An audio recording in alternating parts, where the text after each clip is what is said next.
Bonjour et bienvenue pour cette vidéo concernant le passage d'être élevé à être éduqué. Alors, nous en avons toutes et tous souffert, donc dites-vous que nous devons avoir un regard bienveillant envers ceux qui nous l'ont fait malheureusement subir, parce que ces personnes-là, l'ont subi aussi, et que finalement, on a même fait penser que c'était juste de faire comme cela. Alors donc on voit que déjà l'influence des autres peut être délétère pour toute la population. Donc non, on n'éduque pas un enfant, parce que éduquer, c'est assis, debout, couché. C'est ce qui correspond à un animal. Et même un animal peut probablement faire autrement. Assis, comme à l'école, assis, debout, couché, la sieste. C'est quelque chose d'extrêmement violent. C'est quelque chose qui est extrêmement violent, qui n'est pas du tout naturel. Pourquoi? Vous voyez, quand on arrive au monde, eh bien, généralement, la majeure partie des cas, il y a un côté où on va accompagner, élever l'enfant. L'élever pour qu'il grandisse, pour qu'il s'élève. Et pour cela, par exemple, lorsqu'il marche, il apprend à marcher, on dit « super, tu vas y arriver ». Vous voyez, on le motive, on le guide quelque part. Et lorsqu'il chute, jamais on le corrige, jamais on le dispute, jamais il y a cette correction. Non, l'on sait à ce moment-là que cela fait partie du processus. Le processus d'apprentissage, c'est échouer, c'est tomber, c'est se relever pour trouver l'équilibre. On tombe 2-3 000 fois quand même. Donc, on accompagne. C'est bien, tu vas y réussir. Finalement, on fait naître en nous cette vision qu'il va réussir à marcher. C'est comme si on lui montrait sur un écran de télé, un grand écran, tu vois, tu vas réussir. Rien que dans l'espoir que l'on met, dans la confiance que l'on met dans la vie. L'enfant continue, avance, progresse, réussit. Pour manger, pareil. Pour parler. Plus pour parler que pour manger. Hein. Ouais, pour parler, oui, tu vas y arriver. On lui montre comment ba, b, etc. Pas, bref. Vous voyez le genre. Et finalement, on lui montre. À aucun moment, on le corrige. Et tout à coup, brutalement, parce que c'est brutal, hein, il se fait disputer. Il se fait corriger. Il se fait engueuler. Et voyez le choc, parce que faut imaginer qu'il est hyper empathique, il arrive à ressentir ce que vous ressentez dans l'idée de réussir, donc c'est comme si vous lui montrez la réussite de marcher, comme si vous lui montrez la réussite de parler, vous vivez la réjouissance, il ressent la réjouissance, les émotions sont transmises par le phénomène empathique. Alors quand vous êtes en colère, c'est extrêmement inconfortable pour lui. Il ressent quelque chose d'horrible. Ce que vous ressentez, tout ça parce que vous n'acceptez pas la situation. Limite, vous vous comportez comme un enfant, comme un gamin. Non, c'est pas comme je veux.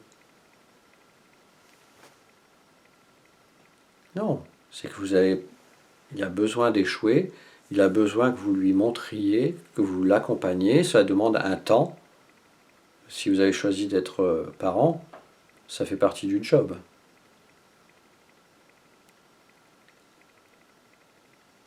Si vous essayez en train de me dire derrière la vidéo « oui mais ceci, oui mais cela », je peux vous donner des excuses que vous pouvez ajouter à votre liste. Soyez responsable. C'est une vie que vous avez entre les mains. Si vous êtes mal, je propose des accompagnements que vous puissiez aller mieux pour éviter cela. Mais si vous retrouvez une autre excuse, gardez-les. Là, moi, si je vous parle comme ça, c'est parce que c'est comme ça que vous parlez à votre enfant. C'est douloureux, c'est inconfortable, non? Que je n'accepte pas ce que vous viviez, ce que vous êtes en train de me dire. C'est pareil pour l'enfant. Là, je suis en train de dire, ok, si vous, pour vous, c'est difficile à ce point comme ça, d'éduquer votre enfant. J'entends à quel point c'est difficile. Cette vidéo a pour but d'éclairer sur ce qui est bon et moins bon. Notamment, vous verrez dans une autre vidéo, l'attention. Si vous donnez de l'attention avec justesse, si vous donnez les bonnes explications, bien l'enfant saura être quelqu'un d'adorable, tout simplement. Ce sera l'objet d'une autre vidéo. Là, c'est l'idée de, ok, il y a cette confrontation à la correction. Et pour cela, prendre conscience que finalement, si vous le corrigez, lui ensuite sera dans la correction aussi, et qu'est-ce qu'il va faire? C'est qu'il va vous montrer ce que vous lui avez fait d'insupportable, au travers de ce que vous allez vivre, notamment au niveau du retour à l'adolescence, mais même avant cela. Donc l'idée, c'est d'accompagner l'enfant. Si vous le corrigez, vous avez perçu que ce que je vous expliquais, c'est qu'il va ressentir ce que vous ressentez. Si vous êtes dans l'inconfort, il va être dans l'inconfort. Donc, même quand vous lui donnez à manger, etc., si vous êtes détendu, calme, réjoui, ça va le faire. Il va avoir des ratés, c'est normal, c'est l'apprentissage. Mais c'est un court temps comparé au temps que vous allez vivre et qu'il va vivre. Donc prenez le temps, offrez-vous ce temps de revenir à vous, d'être calme, de voir comment vous vous sentez, car si vous vous sentez dans un état d'être juste, ce sera aussi pour l'enfant. Et cessez de le corriger. Je vais faire une petite parenthèse avec les professeurs notamment. Si les professeurs, c'est le bordel dans votre classe, si ça ne va pas, etc., c'est peut-être parce que c'est le bordel en vous. Parce que vous aussi, vous avez subi cette correction enfant, à l'école, mais aussi dans l'éducation.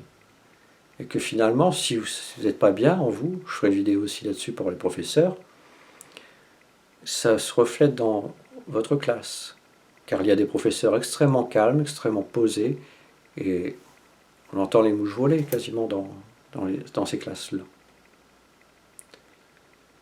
Je voulais faire le lien, je ferme la parenthèse, le lien entre comment vous vous sentez et comment les autres vont se sentir.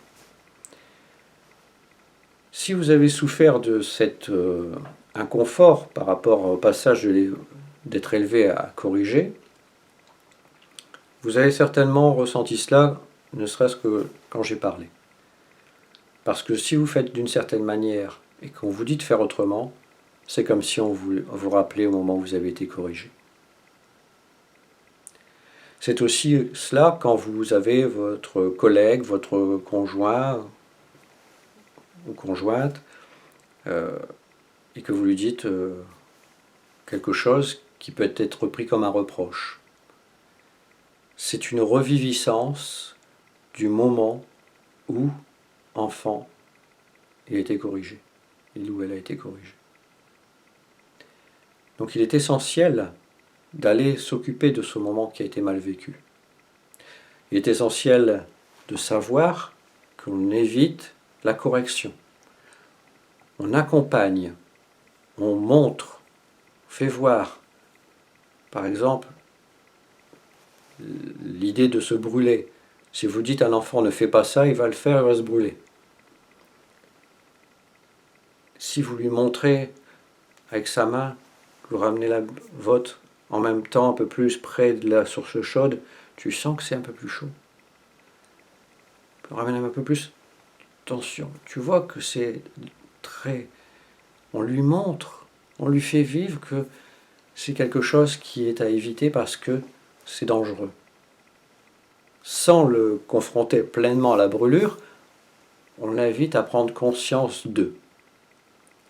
C'est simplement ce que je vous invite à faire avec vos enfants. Et pour vous qui avez souffert de cela, vous savez que vous pouvez faire une consultation où on s'occupe de celui ou celle que vous avez été qui a vécu ce passage qui est extrêmement bouleversant. Je vais m'en arrêter là, je pourrais vous donner plein d'autres exemples. En tout cas, si vous voulez le faire vous-même, il y a aussi un lien dans la vidéo où il y a un programme où vous pouvez tout simplement choisir d'apprendre vous-même à traiter vos problèmes physiques, mentaux, comportementaux, etc. Et dont ce que je vous propose là. Prenez soin de vous, prenez soin de vos enfants, parce que si vous prenez soin correctement de cela, eh bien, vous allez éviter la crise, la grosse crise d'adolescence. Il va s'épanouir, ça va être plus humain l'avenir pour lui et pour ceux qui l'entourent. Prenez soin de vous, à bientôt, au revoir.